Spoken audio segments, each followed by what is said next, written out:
Dr. Ghatan, let's talk about warts. And actually, what's kind of like the difference between a normal warts, which cannot be anywhere in the body, as well as a genital warts? I know that you dermatologists deal with this a lot. Can you tell us about it? Sure. You see, there are many different strains of warts, more than 60 different types of warts. Wow. And some types, yes, are known to affect different parts of the body and have different appearance and different ramification in the future. The common warts, as we know it, are the ones that especially children get it on the fingers, on the hands, on the knees, or other parts of the body. These are the most common areas. And the kids get this because the immune system is not as strong yet, and we treat them easily in the office using destructive methods such as liquid nitrogen. It's basically liquefied nitrogen from air. And the temperature is minus 200 degrees centigrade. It's very cold. And what it does, it destroys the wart. And oftentimes, they need to come in more than once to get rid of these warts. And sometimes we combine that treatment with other things to help get rid of warts faster. There are people who come in hundreds of warts sometimes. These people have some sort of immune deficiency that requires a little bit more aggressive combination of treatments. Then there are genital warts or condyloma. Genital warts are common. They are sexually transmitted, as it implies, and they are important to be treated because there is an increased risk of cervical cancer in the female, in ladies. There is also some risk of cancer in the genitals on the males, but not as high as it is in the females. So we do like to first take a biopsy, take a test of this, cut a small piece of the wart, send it to the laboratory to test it, and we are nowadays able to type these warts, and we know there are certain types of warts that are more likely to cause cervical cancer. And if that's the case, then we'll be on the alert, and we can let the other partner know about it and sort of be on the looks for it. And anyway, the treatment is, again, done in the office and at home. We find the combination treatment is more effective. There are creams now that can be applied at home, and then we do the treatment in the office. Most commonly we use cryosurgery, liquid nitrogen, as I mentioned, for the common warts. Sometimes we do use lasers.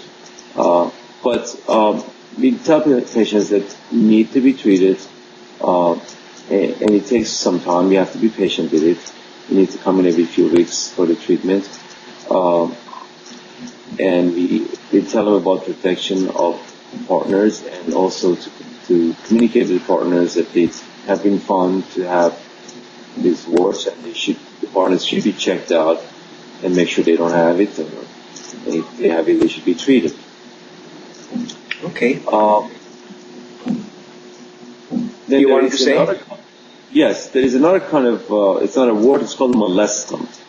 Molluscum is another viral infection that's common in children also, and it comes from skin-to-skin contact. And that is also easily treated in the office. Our colleagues, the pediatricians, a lot of times advise the patient not treat them because in about time, sometimes they're going to disappear.